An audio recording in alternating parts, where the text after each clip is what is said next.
¿La fe y la ciencia van de la mano? Los científicos de hoy necesitan tener mucha fe. La ciencia y la fe para mí son dos elementos que van juntos. ¿La palabra fe es religión directamente o no? No. Podemos hablar de fe desde el punto de vista humano. Y Viktor Frankl, que quizá un poquito más adelante hablamos de eso, tiene un libro especial que se llama La presencia ignorada de Dios. Y él dice que en la exploración psiquiátrica no hay un área en el cerebro que hable sobre religión específicamente. Pero él dice que ahí está abarcado un sistema en otro. El primer elemento que él describe es la biología. La biología está abarcada por la psicología, es lo que él dice. La psicología por la noología, que es esta ciencia que estudia los fenómenos humanos como el sufrimiento. Y la noología es explicada por la teología. Entonces, la teología en sí misma explica los fenómenos humanos. Él dice que hay una realidad inconsciente. Todo ser humano tiene la capacidad innata de creer. ¿En qué creemos? Ya eso es otra cosa. Diego, ¿se puede ser ateo? Bienvenidos a un nuevo capítulo de Vidas Longevas. El día de hoy tengo el honor de presentarles a un gran amigo invitado a este canal que nos va a hablar de grandes temas que están relacionados con nuestro proyecto. Él es el señor Diego Bracho. Bienvenido, Diego, ¿cómo estás? Para nuestra audiencia, te doy el espacio para que tú mismo te presentes. Cuéntanos un poco cuál es tu trabajo, Diego. Bueno, muchas gracias, Marco. De verdad que gracias. Este espacio siempre enriquece y que podamos mostrar lo que estamos haciendo día a día, diferentes áreas y disciplinas. Bueno, a mí me gusta decir siempre que soy el hijo de Marina y de Lenin. Sí, así siempre te describe. Haciendo honor a nuestra historia, ¿no? Claro. Haciendo honor a nuestra historia. Bueno, soy psicólogo, casado, tengo 2 niñas, Salomé de 15 años y Samantha de 12. Así que, bueno, ahora me dedico a muchas cosas, pero en el área de la psicología, estoy incursionando en el área educativa también. Así que ahí estamos viendo cómo nos vamos desarrollando en este año. Diego, también te conozco como un hombre de fe. Eres profesional de la psicología y también eres pastor de iglesia. Sí. Cuéntame un poco, ¿la fe y la ciencia van de la mano? Esa es una pregunta que durante mucho tiempo han querido algunos sectores separar. Pero yo me encuentro que la Biblia es un documento de no solamente de fe, esa fe ciega o dogmática, sino que es un libro de mucho conocimiento. Y yo que me considero científico también, y la teología es una ciencia, y he estudiado muchos años teología, la palabra fe viene de una palabra griega que es pistis, y esa palabra pistis quiere decir también conocimiento. Entonces la escritura nos presenta una epistemología, la posibilidad de llegar al conocimiento, de llegar a constructos de verdad. Entonces la ciencia y a lo largo de la historia todos los científicos, la mayoría, vamos a decir el 80-90% eran cristianos. Uno de los más emblemáticos, Isaac Newton, el naturalista, viendo, observando la creación de Dios, se dio cuenta de que las manzanas caían y había algo que hacía que llegaban al suelo y no se suspendieran. Y ahí nace esta idea de la gravedad, ¿no? Y se convierte en una ley. Pascal, Mendel, el que descubrió el genoma humano, todos tienen una concepción cristiana. Entonces, conocer está implícito también dentro de la escritura. La ciencia, la verdad, el conocimiento, el llegar a tener información de todo lo que está pasando alrededor. Entonces, la ciencia y la fe para mí son dos elementos que van juntos. Porque los científicos de hoy necesitan tener mucha fe. Sí. Para creer muchas de las cosas que dicen. Hay una gran pregunta que me surge justamente escuchándote, Diego. ¿La palabra fe es religión directamente o no? No. Fíjate que podemos hablar de fe desde el punto de vista humano. Y Viktor Frankl, que quizá un poquito más adelante hablamos de eso, tiene un libro especial que se llama La presencia ignorada de Dios. Y él dice que en la exploración psiquiátrica no hay un área en el cerebro que hable sobre religión específicamente. O que se dice, esta área, el lóbulo frontal o el lóbulo temporal, es el que está asociado a la religión. Pero él dice que ahí está abarcado un sistema en otro. ¿Qué es eso? Rápidamente para no extendernos. El primer elemento que él describe es la biología, ¿no? Y la biología está abarcada por la psicología, es lo que él dice. La psicología por la noología, que es esta ciencia que estudia los fenómenos humanos como el sufrimiento. Y la noología es explicada por la teología. Entonces la teología en sí misma explica los fenómenos humanos. Yendo a la respuesta, él dice que hay una realidad inconsciente en el ser humano. Y esa realidad es lo que él llama la presencia ignorada de Dios. Entonces todo ser humano tiene la noción interna de creer. Esa es como la palabra que define fe. Todo ser humano tiene la capacidad innata de creer. ¿En qué creemos? Ya eso es otra cosa. Claro, cuando hablamos de creencia, hablamos de algo que no puedo ver, algo que no es tangible. Me imagino que se refiere a eso y luego entramos en lo que es ya religión o creencia desde cualquier punto de vista. Sí, hay una realidad, hay una naturaleza, ¿no? Por eso nuestros ancestros, nuestros aborígenes, que eran panteístas o que la palabra pan, creían en todo, ¿no? Y teísmo, todo era Dios. O sea, la naturaleza, el sol, la luna, el árbol. ¿Por qué? Porque ¿quién les enseñó eso? Si no es su realidad interna de creer en alguien. Y C.S. Lewis, que fue un escritor, uno de los más grandes escritores de la historia, que escribió, por cierto, Narnia, las crónicas de Narnia, ¿ya? Las escribió C.S. Lewis. Entonces, él dice que él era ateo, además, y luego se convierte al cristianismo. Y él dice que él necesita creer. Diego, ¿se puede ser ateo? Porque mira, yo de una manera irresponsable lo podría decir, en algún momento me calificaba como un ateo, yo no creía en nada, pero después investigando y entrando en todo este mundo del autoconocimiento, de mi propósito de vida, me di cuenta que al final yo creía en todo, porque de alguna manera lo cuestionaba. Entonces yo me quedé con esa incógnita, yo decía, ¿se puede ser ateo realmente? Porque hoy en día no me considero religioso, practicante de una doctrina, no sé cómo llamarlo de alguna forma, pero sí creo en que obviamente hay algo superior, hay una creación y ya no me considero un ateo como hace unos 10 o 15 años atrás, pero se puede ser ateo. O sea, negar la existencia de Dios es el ateo más radical. Okay. Dios no existe, pero eso no implica en sí mismo que no crea en algo, ¿no? Eso por un lado. Ahora, que no crea en Dios es una decisión personal, ¿ya? No creo en Dios, pero creo en un ente, creo en algo mayor, ¿no? Claro. Y hay muchos debates de gente que de verdad que sabe mucho.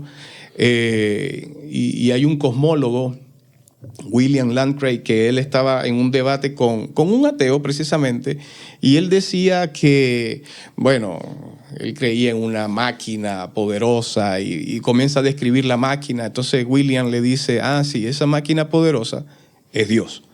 Entonces al final es un tema de semántica, es un tema de cómo yo lo vea, es un tema de cómo yo me proyecte. Anthony Flew, que durante toda su vida fue un filósofo ateo, al final reconoció la existencia de Dios. Entonces, ateo es ateo hasta que el motor del avión se apaga. Esa es una realidad. Y lo digo con propiedad porque, bueno, mi familia, mi papá se llama Lenin, ¿no? Lenin, el líder comunista de la Revolución Rusa. Mi familia paterna, tenemos una gran historia de comunismo rudo, ¿no? Y de ateísmo también, ¿no? Entonces, hemos tenido muy buenos debates con algunos familiares. Entonces, creo que el ateísmo, siendo sencillo y sin ánimos de profundizar mucho en esto, porque me puedo declarar ignorante, es gente decepcionada. Son personas que están decepcionadas de aquellos que profesan una religión. Entonces toman la decisión y la postura ante esa realidad de negarse, ¿ya? De negar ese hecho. Pero La evidencia dice que es imposible. El designio inteligente, el ver a la célula, el ver el flagelo bacteriano, cómo tiene cientos de componentes que si un componente no está presente, el flagelo bacteriano no puede funcionar. Bueno, y esto cambia la teoría de la evolución. Antonio Cruz, un español que está actualmente, no es que murió ya, ¿no? Antonio Cruz, Michael Behe, que era catedrático de grandes universidades en Estados Unidos, hablando sobre el darwinismo, por ejemplo. Y hoy en día es un hombre cristiano que escribió la caja negra de Darwin. Entonces, vemos que en la comunidad científica que era anticristiana o antirreligiosa, anti-Dios, han comprendido que al final sí hay un Dios, sí hay un designio inteligente, sí hay alguien que tuvo que pensar en esto tan perfecto que vemos, nuestro cuerpo, nuestra estructura. Entonces, el ateo para mí es una persona que está decepcionada, que está defraudada. Y lo entiendo. De verdad que sí lo entiendo. Qué buena respuesta. Diego, mencionaste a Víctor Frank. Yo he leído algunos libros de él y me parece un tema muy interesante y creo que también está muy asociado con lo que es tu profesión. Uh-huh. Básicamente, tú eres psicólogo. ¿Cómo nació en ti ese deseo de estudiar esa profesión y la especialidad específica, valga la redundancia, a la que te dedicas actualmente? Sí, yo creo que todos los que estudiamos cualquier área, hay una necesidad interna. Es una opinión muy personal. El médico, el arquitecto, el ingeniero tienen elementos personales en su historia y que, bueno, estas carreras vienen a suplir esa necesidad, ¿no? O ese deseo. Yo vengo de una familia de clase media, una familia tradicional, con problemas como cualquier familia y con una formación, como te digo, cristiana. Mi mamá era católica, mi papá no era cristiano, pero comenzamos a ir a la iglesia y a entender muchas cosas que tienen que ver con el ser humano en el desarrollo de la adolescencia y llegamos al punto donde estamos ya en el último año, ¿no?, del bachillerato. ¿Y qué voy a estudiar? Y siempre había una tendencia, una sensibilidad por las personas. Y oye, dije, me gustaría estudiar psicología. Fue como un insight, diría Freud, ¿no? De pronto dije, oye, no sabía qué estudiar. Ya, comienzo a caminar en la carrera, fue muy difícil para mí. Entender muchos procesos, porque era como muy concreto. Es decir, cómo funciona este micrófono si tiene un cable, cómo entra el sonido y viaja por el cable. O sea, eso es abstracto. Ya hay un impulso y todo lo demás, pero ¿cómo es el impulso, no? Entonces, a mí me costó mucho entender los procesos mentales, los procesos emocionales, qué pasa en el cerebro, en el alma, si es el alma, si la psiquis, ¿qué es eso? Pero bueno, ahí me embarqué en esto y un día hablando con un amigo, ya él estaba un poco más avanzado que yo y fue mi líder en la iglesia durante mucho tiempo. Me muestra el libro de Viktor Frankl, el hombre en busca de sentido. Pero eso es una joya. Una joya. De total. Verdad que sí. Sí. Mira, bueno, voy a hacer ahí un paréntesis. Hay muchas amistades que me han dicho, oye Marco, tú que eres buen lector, porque siempre ando leyendo un libro, me preguntan, ¿qué libro me recomienda? Voy a aprovechar esta instancia. Léete El hombre en busca de sentido de Viktor Frankl. Sí, lo he recomendado a más de 5 personas, lo he regalado más de 3 veces, porque me parece que de verdad es un libro que te cambia la vida. Sí, porque es que todos sufrimos, todos. Hubo un francés que dijo, el hombre sufre y el hombre muere y no es feliz. Y tiene una posición bien opuesta a la esperanza, ¿no? Entonces, claro, Viktor Frankl, pasando por el campo de concentración, se plantea 3 objetivos. Salir vivo. Imagínate. Primero que nada. Salir vivo de un campo de concentración. Número 2, aprender algo. Y número 3, contárselo a alguien. Y hoy sigue resonando eso, porque fíjate, al tú y yo hablar, se sigue cumpliendo ese tercer objetivo de Viktor Frankl en el campo de concentración. Se lo estamos contando a mucha gente. Sí.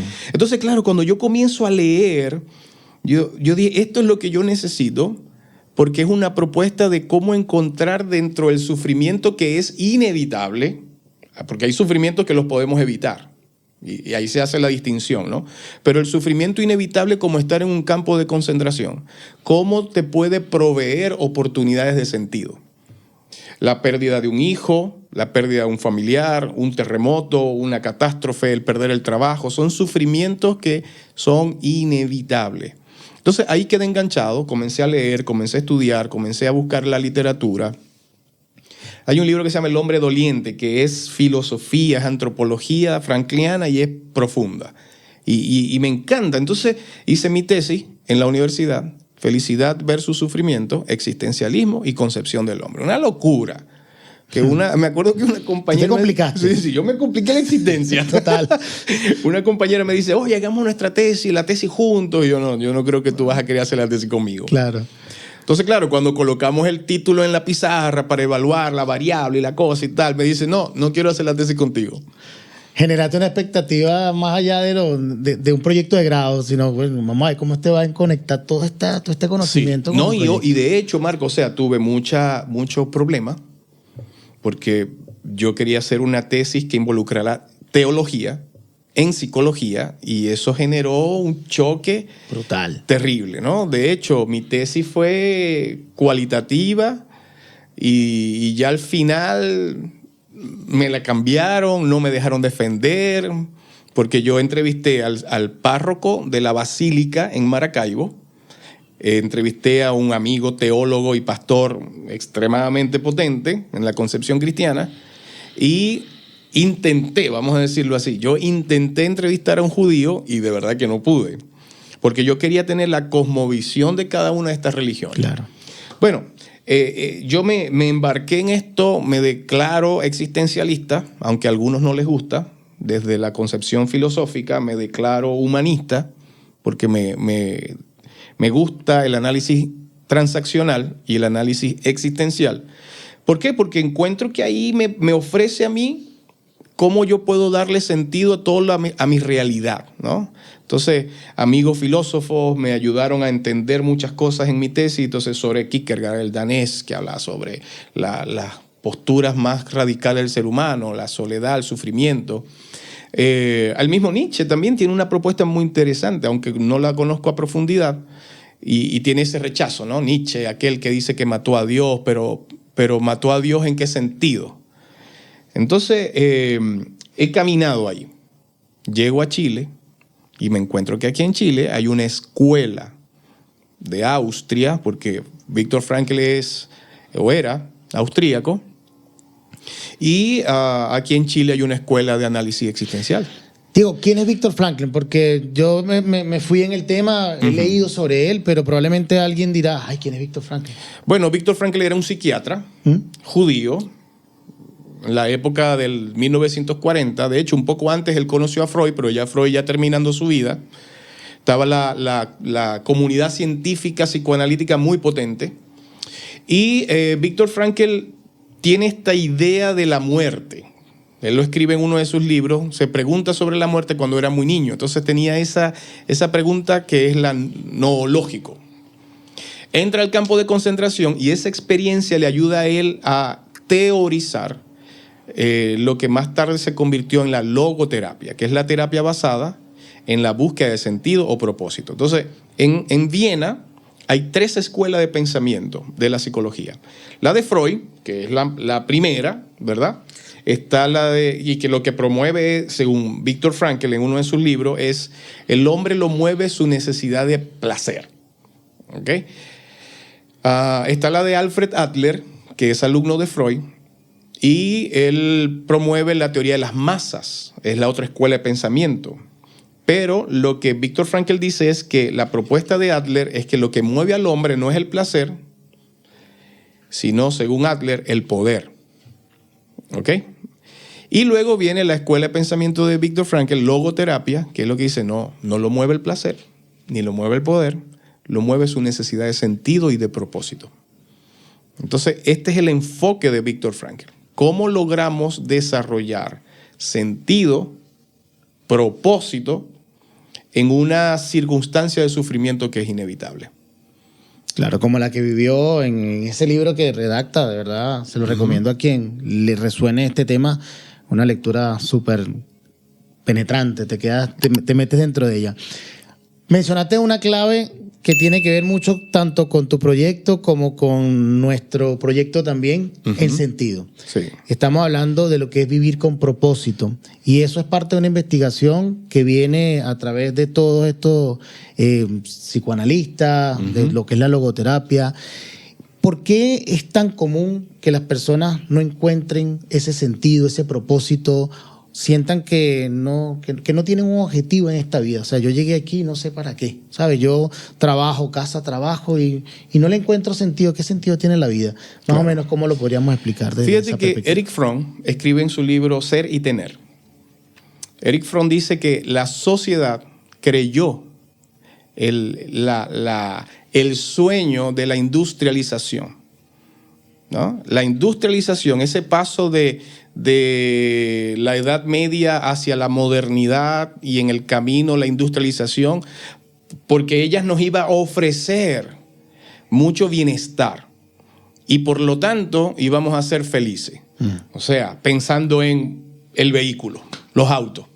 En el tener. Claro. Teníamos la carreta y la industrialización, la masificación, se crea el vehículo, el viajar en avión, el tener la televisión, el teléfono. Porque fíjate que en esta época no se han hecho grandes invenciones. Las mejores invenciones fueron 1800 en adelante, ¿no? Sí, todo se ha mejorado, pero no se ha inventado. Exactamente, no hay algo nuevo, ¿no? Entonces, claro, la sociedad creyó esto, que al tener iba a ser feliz. Y ahí se perdió un poco ese rumbo. Entonces, ¿qué pasa? Que estamos en una sociedad de consumo, ¿verdad? Queremos tener porque hicimos una relación en nuestro cerebro de que mientras más tengo, más soy. Y resulta que Pascal, por ejemplo, decía que todo ser humano viene con una huella en su alma. Y esa huella solo la puede llenar aquel que la dejó, ¿no? Este gran pensador matemático que los ingenieros se rompen la cabeza con el lenguaje binario, es el lenguaje de Pascal. Entonces, el ser humano quiere llenar el vacío con todo, con placeres, con lujos, con viajes, con dinero, etcétera, etcétera, etcétera. Porque tenemos la falsa idea de que mientras más tengo, más soy. Entonces, ahí perdimos el propósito. ¿Y cuál es la expresión más básica, más simple del propósito? El valor. El valor. Perder no el valor de valentía, sino el valor del disfrutar. Yo le digo a mis pacientes, sobre todo aquellos que están en episodios de depresión, y recuerdo un caso en particular, salimos de la oficina, del consultorio, allá en la iglesia donde yo estoy, nos sentamos en el jardín y le pregunté, ¿qué ves? Entonces, esta persona me decía, veo contaminación, veo ruido, veo desorden, era lo que veía. Claro, había una construcción de un edificio cerca, el ruido, el smog propio de Santiago, ¿verdad? El desorden de la gente, cómo manejan, etcétera, etcétera. Yo le dije, pero fíjate, a pesar de eso, aquí hay árboles de naranja. Y estos árboles tienen naranja. Y fíjate cómo está la naranja, que se ve el smog, se ve la contaminación, ¿ya? Ese polvo. Pero además, en ese árbol hay un nido. Y escucha, detente a escuchar, que ahí en ese nido hay vida. Hay vida. Y hay aves, y hay otras cosas. Entonces, el sentarte a contemplar lo que está pasando alrededor de ti y comenzar a ver qué es lo que le aporta valor. Porque mira, ir a una galería de arte y quedarte mirando. Yo fui a Bogotá hace muchos años y fui al Museo de Botero. Tú necesitas por lo menos 3 días seguidos para poder disfrutar y contemplar todo lo que significa la obra de Botero. O sea, no estoy hablando del arte contemporáneo, ese que le pegan un plátano a la pared con... No, ni el que vendió ahora, un italiano que vendió, no recuerdo si fue en $18,000 una base con una escultura invisible. $18,000. Me puedo estar equivocando, no, porque no quiero decir que fueron 18 millones, creo que fueron $18,000. Un escultor famoso vendió una obra que no existe, pero resulta que alguien la pagó. ¿Y por qué pagó? Porque vio y encontró en esa tontera, por decirlo así, algo que le aporta valor a su vida. Ya. No podemos cuestionarlo. Voy a ver el lado positivo. Ok. Cuando tú te sientas a contemplar tu vida y comienzas a ver cuántos episodios de tu vida has vivido y de cuántos episodios, todos estos episodios, qué valor le han aportado a tu vida, es ahí entonces cuando tú comienzas y dice Viktor Frankl, se abre la oportunidad de sentido. Es una vida valorada, no una vida de tener, sino cómo yo puedo valorar, y la Biblia lo dice, que debemos estar contentos con lo que tenemos. Claro. Que no puedo aspirar. No, que tengo que ser mediocre. No tengo que ser mediocre. Yo tengo aspiraciones, yo quiero desarrollarme, etc. Pero lo que tengo ahora lo disfruto, lo valoro, le aporta a mi vida. ¿Ve? Y ahí es cuando yo comienzo a tener una vida más plena. Gratitud. Y además, ser agradecido con lo que tengo. Claro. Qué interesante. Diego, ciertamente partimos en este tema porque hay personas que tienen ese vacío existencial de que no encuentran ese propósito y desde la parte profesional o desde la parte espiritual, de donde lo podamos manifestar para estas personas, ¿qué le podemos recomendar? O sea, ¿cuáles son esas herramientas que yo puedo decir, ya, yo entendí, ya, yo no tenía propósito, sí tengo, lo que pasa es que no había puesto en práctica ciertas técnicas básicas, porque de repente una terapia, un acompañamiento uno a uno y un proceso te va a ayudar a llegar al fin o a ese punto, a esa luz al final del túnel. Sí. Pero yo quiero empezar a hacerlo de manera personal. ¿Qué puedo cambiar en mi forma de ver la vida hoy para poder encontrar mi propósito? Mira, estamos muy saturados de mucha información. Estamos muy saturados de todo lo que está pasando alrededor. Y algo que yo he encontrado ahora, estoy terminando una especialidad en neuropsicología. Y Andrew Huberman, que es un neurocientífico de una universidad en Estados Unidos, he estado leyendo porque lo estoy utilizando en lo que quiero hacer, que es el manejo del estrés. Y uno dice, todos estamos estresados, exactamente. Todos vivimos estresados. Y está Marian Rojas Estapé, una psiquiatra espectacular española, que habla sobre el cortisol y bueno, me imagino que muchos la conocen. A muchos de mis pacientes yo les he pedido que hagan una pausa en todo lo que tiene que ver con podcast. Porque fíjate que había una que veía y escuchaba 10 diferentes. ¿Al mismo tiempo? Al día. Ok. Se consumía 10 podcasts diarios. Mínimo. Wow. Entonces yo le preguntaba, ¿y esa información cómo vas aquí? ¿Cómo la haces parte de tu vida? Entonces le pedí que bajara un poco la cantidad de horas y la cantidad de podcasts, porque un podcast es para esto, otro podcast es para esto y otro podcast es para esto, y no está mal, ¿no? Pero le pedí que redujera el sueño, ¿no? A propósito de lo que me comentaste. Dormir. La gente no duerme. La gente tiene un problema serio con el sueño, incluyéndome. Yo fui muy noctámbulo durante mucho tiempo. Entonces, necesitamos dormir, necesitamos desconectarnos de las redes sociales, pero es urgente, Marco. O sea, esto no es un peyorativo, no es de, como decía el mismo José Ramón Ailón, un escritor español, no es perogrullo, no es simple, no. Es que de verdad la gente parece zombie, están autómatas, están perdiendo el disfrutar, el salir de la casa, el levantarse, comemos muy acelerado, necesitamos bajar nuestro ritmo. Necesitamos comer más lento, disfrutar. En estos días me prepararon un café, lo probé y dije, este café tiene algo, tiene alguna especie. No, me dijo que me lo brindó. No, si es un café que me acaban de regalar, me lo trajeron de Colombia. Sí, pero es que este café tiene algo. Y con el empaque, claro, venía de una flor, bla, bla, bla, bla, bla, ¿no? O sea, comenzar a disfrutar, a saborear, volver a lo simple. Pasar más tiempo conmigo mismo. Yo me puse ahora, hace un par de años, me puse a pintar. Tomé mi iPad, bajé una aplicación y comencé a pintar de manera digital para mí. Muchos se burlan, mi mamá, mi esposa me dice Picasso, ahí viene Picasso. Ahora pasé a los lienzos con acrílico. No me importa si a la gente le gusta o no le gusta. No quieres vender arte. No quiero vender. Crear. Ahora, si alguien lo quiere comprar, yo estoy dispuesto. Claro. ¿Me entiendes? Entonces, yo me estoy conectando conmigo mismo. Yo me estoy preguntando sobre mi vida. Hoy tengo 45 años. ¿Qué es lo que viene más adelante? ¿Me entiendes? Estoy diariamente escuchando problemas. Necesito una válvula que me permita escapar, ¿no? Drenar todo esto. Que la gente se siente en un parque a ver, a observar, a contemplar.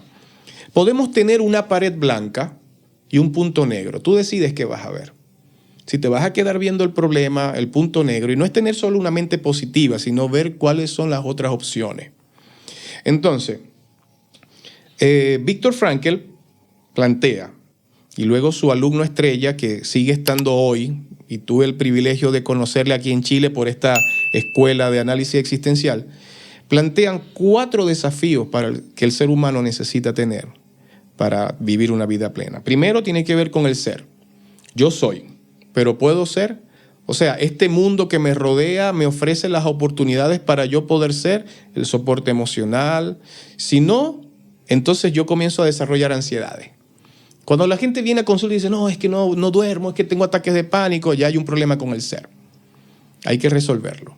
O tiene ataques de pánico, o tiene huida, o tiene rabia, o tiene algo ahí. Entonces comenzamos a explorar y hay algún escenario en el que no se siente cómodo. Okay. El segundo tiene que ver con la conexión con la vida. La gente no se está conectando con la vida, no está disfrutando la vida y necesita aditivos para poder disfrutar. Aditivos, ¿no? Cualquier aditivo. Alcohol, drogas, sexo, pornografía, viajes, lujo, etc. Son redes sociales. Hoy en día sociales. Se convirtieron en un aditivo, ¿no? En ese scroll constante es un exceso de dopamina agresivo. Te activa el sistema de la hipófisis, la pituitaria. Eso es un recorrido, ¿no? Dopaminérgico. Te lo activa y... Okay. Por eso es mucha información. Entonces, la conexión con la vida. Y la pregunta es, ¿yo vivo? ¿Pero me gusta vivir?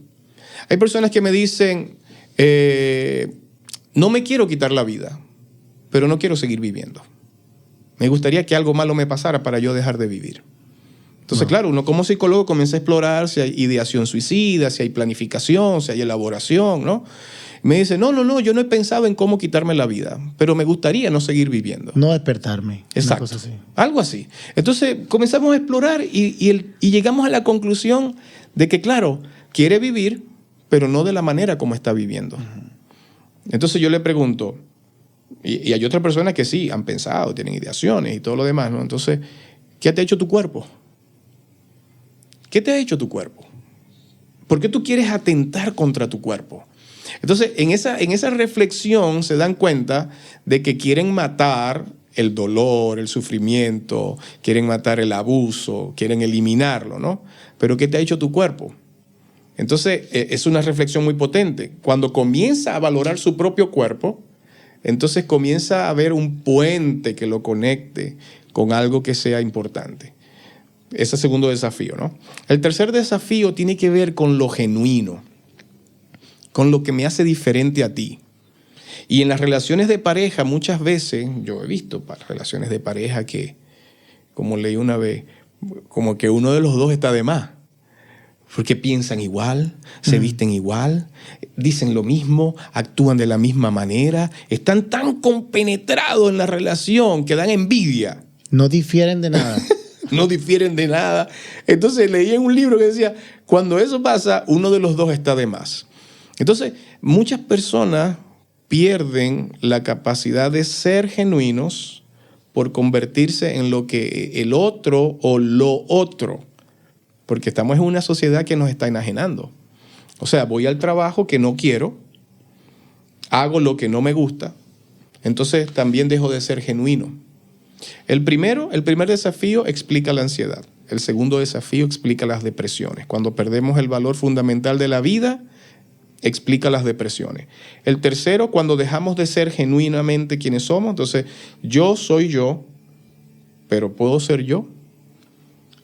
Nos convertimos o nacen las histerias, ese vacío del yo, del ser, ¿no? Y el cuarto desafío, que es el que Viktor Frankl es su máxima, estoy aquí, pero ¿para qué?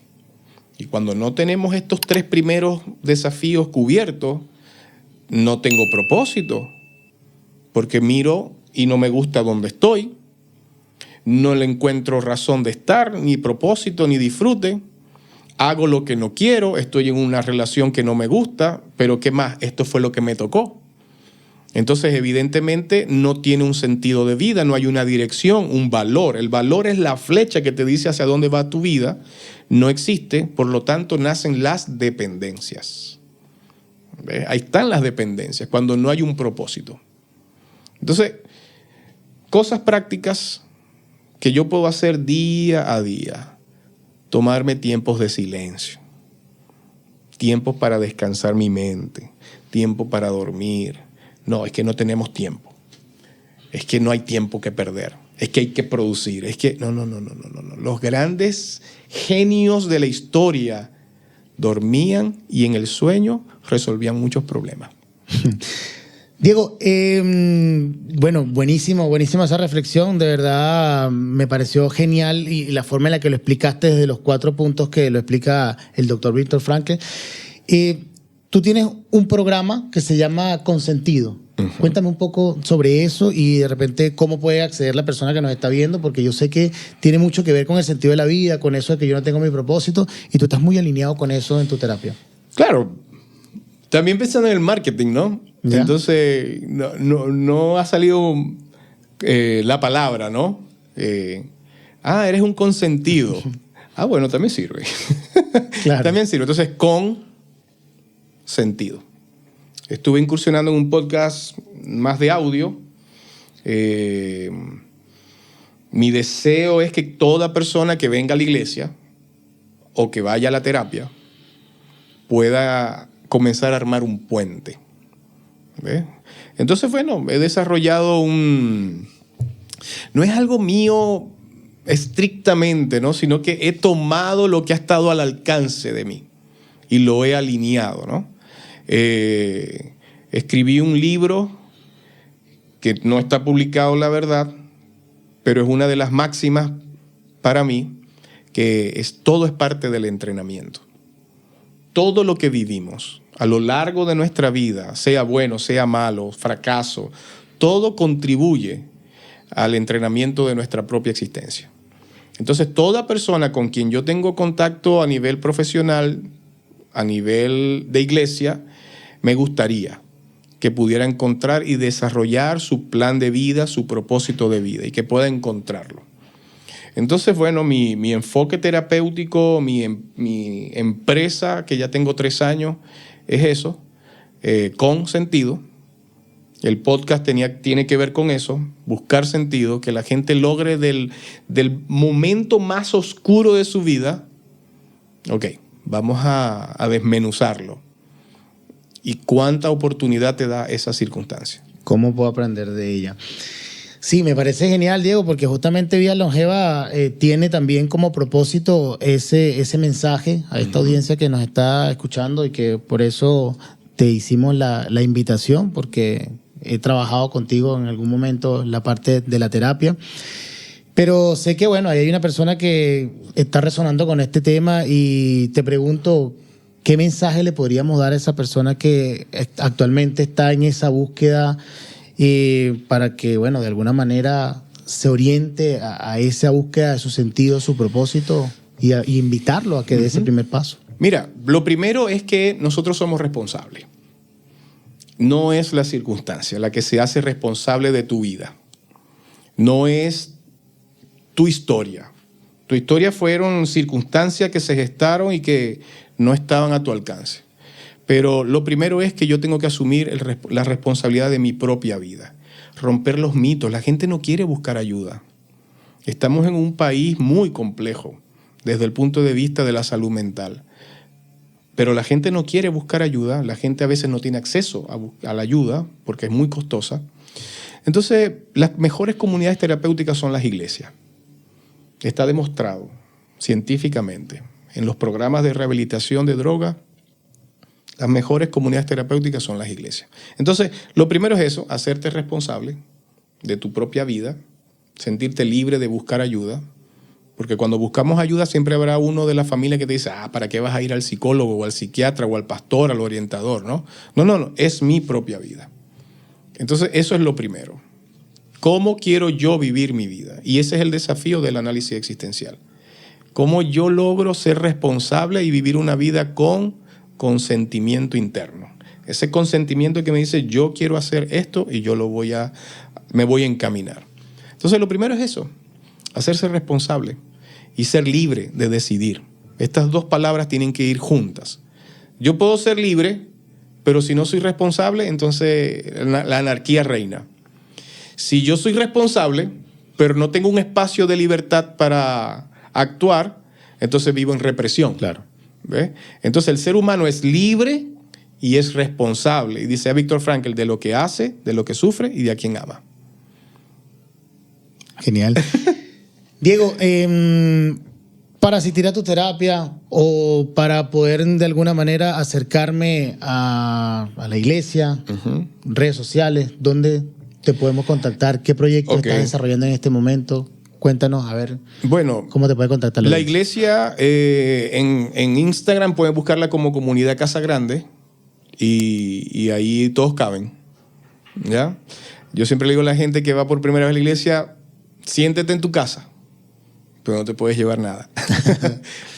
Comunidad Cristiana Casa Grande. Mis redes sociales, tengo la personal, Diego Bracho, psico.diego. Ahí lo vamos a colocar acá. Y Consentido, es también el Instagram, donde ahí de vez en cuando posteo algo, ¿no? Y en el podcast, en Spotify, también está Consentido. Hay algunos episodios por ahí.